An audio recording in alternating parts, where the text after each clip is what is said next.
नमस्कार, मी चॅनल प्रियंका पाचाळावर आपल्याला स्वागतम। ଆଜି ଆମେ ତୃତୀୟ ଶ୍ରେଣୀ ଭାଷା ମହକ ବିଷୟର ପ୍ରଥମ ପାଠଟି ପଢିବା ଓ ତାର ପ୍ରଶ୍ନୋତ୍ତର କରିବା। ପ୍ରଥମ ପାଠଟି ଆମ ପରିବେଶ ଉପରେ ଆଧାରିତ। ସେଇଟିର ନାମ ହେଲା କେହି ନୁହେଁ ତା ସରି। ଏହା ଗୋଟିଏ ପଦ୍ୟ ଉପରେ ଆଧାରିତ। ପ୍ରଥମେ ମୁଁ ପଦ୍ୟଟିକୁ ଆବୃତ୍ତି କରିଦେବି, ତାପରେ ଆପଣଙ୍କୁ ଅନୁଚ୍ଛେଦ କରିକି ଗୋଟିଏ ଗୋଟିଏ ପହଞ୍ଚେଇବି। ଚାଲନ୍ତୁ ଏବେ ପଢିବା।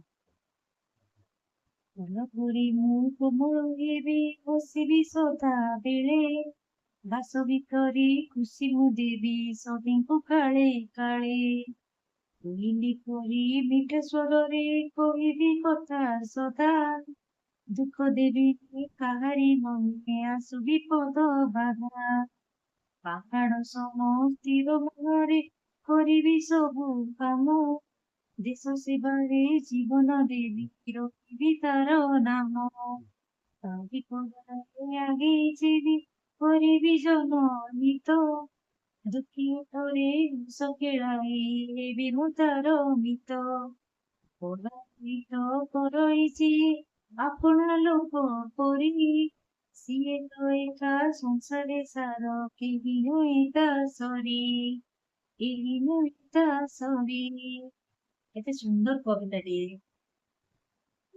ପ୍ରଥମେ ସେ କଣ କହିଲା, ଫୁଲ ପରି ମୁଁ କୋମଳ ହେବି, ବସିବି ସଦାବେଳେ, ବାସ ଭିତରେ ଖୁସି ମୁଁ ଦେବି ସଭିଙ୍କୁ କାଳେ କାଳେ।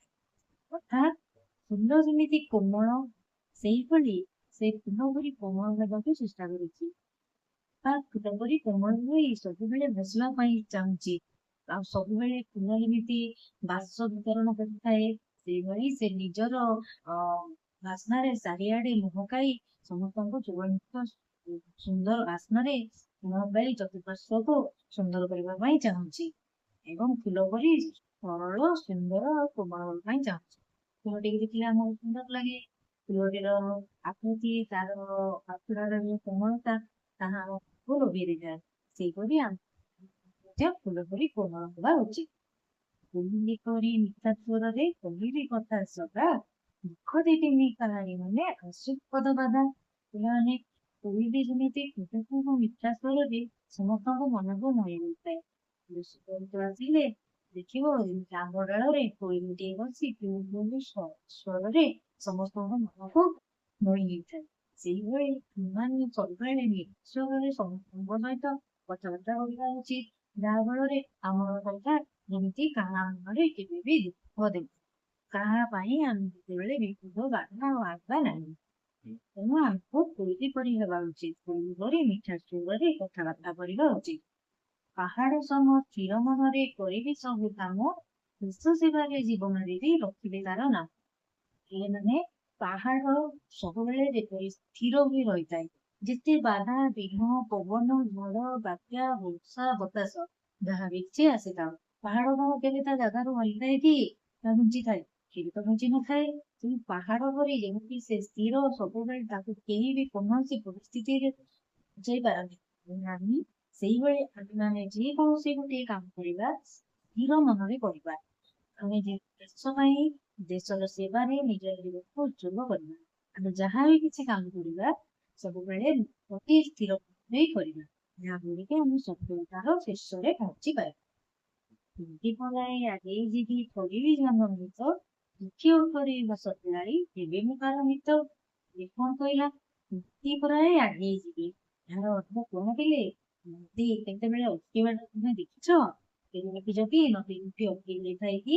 ନାଇଁ, ନଦୀ ଯେମିତି ଆଗ ଆଗକୁ ବଢି ଯାଇଥାଏ, ସେଇଭଳି ମଧ୍ୟ ନଦୀ ପରି ଆଗେଇ ଯିବା ଉଚିତ। କୌଣସି ପରିସ୍ଥିତିରେ କି କୌଣସି ଜାଗାରେ ଆମେ ଅଟକିବା ଉଚିତ ନୁହେଁ। ଆମେ ଯାହା ମନରେ ସ୍ଥିର କରିଛେ, ଯାହା କିଛି ଭାବିଛେ, ସେଇ କାମକୁ କରୁଛେ, ସେଇ କାମ କରିବା ପାଇଁ ଆମେ କୌଣସି ବି ଜାଗାରେ ଆମେ ଅଟକିବା ନାହିଁ। ଯେକୌଣସି ପରିସ୍ଥିତି ଆସୁ, ବାଧା ବିଘ୍ନ ଆସୁ, ସେ ଯେମିତି ସବୁ ଝଡ଼ ବର୍ଷା ସବୁ ବାଧା ବିଘ୍ନକୁ ସାମ୍ନା କରି ଆଗେଇ ଯାଇଥାଏ, ଠିକ ସେଇଭଳି ଆମେ ମଧ୍ୟ ନଦୀ ଭଳି ଆଗେଇ ଯିବା ଏବଂ ଦୁଃଖୀ ଉପରେ ହସ ଖେଳାଇ ହେବି ମୁଁ ତାର ମିତ। ଯଦି ଗୋଟିଏ ଦୁଃଖୀ ଲୋକ ଆସୁଛି, ତ ଆମ ଦ୍ୱାରା ଯଦି କିଛି ପ୍ରଭାବ ହେଉଛି, ଆମେ ତାକୁ ସାହାଯ୍ୟ କରିବା ଏବଂ ସେଇ ଦୁଃଖୀ ଲୋକର ମୁଖରେ ଯୋଉ ହସଟା ଫୁଟିଥାଏ, ତାର ମୂଲ୍ୟ ଅମୂଲ୍ୟ ହୋଇଥାଏ।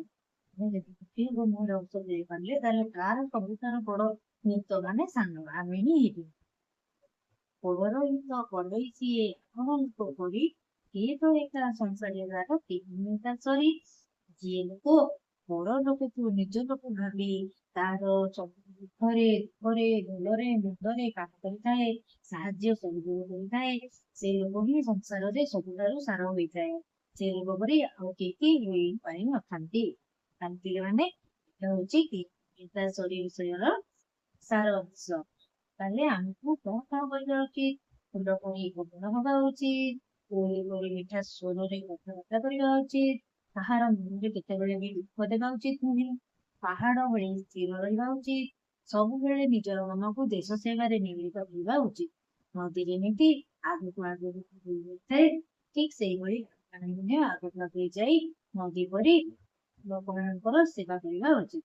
ନଦୀ ଯେଭଳି ଭାବରେ ଲୋକମାନଙ୍କର ସେବା କରୁଛି ସବୁଦିନ ପାଇଁ, ଆମେ ମଧ୍ୟ ସେମିତି ଦୁଃଖୀ ଲୋକଙ୍କ ଉପରେ ହସ ଖେଳାଇବା ଉଚିତ। ଆଉ ସବୁବେଳେ ପରର ହିତ କରି ସଂସାରରେ ସାର ହବା। ପିଲାମାନେ ଆସି ଦେଖିବା ଏବେ ପ୍ରଶ୍ନ ଉତ୍ତର।